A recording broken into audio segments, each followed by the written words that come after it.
50,000 বছরের রাস্তা হবে, যার যার কবর থেকে হাসরের মাঠ।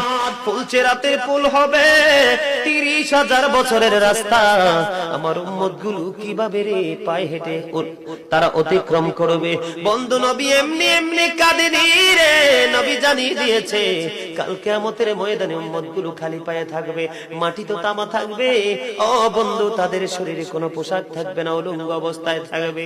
এমন মা আয়েশা প্রশ্ন করলো, গো প্রাণের নবী, জানতে মনে চায় নবী গো, এই যে আপনার উম্মত গুলো উলঙ্গ অবস্থায় খালি পায়ে সবাই থাকবে গো নবী, তারা কি নারী পুরুষ একসাথে? কয় হ্যাঁ, নারী পুরুষ একসাথে।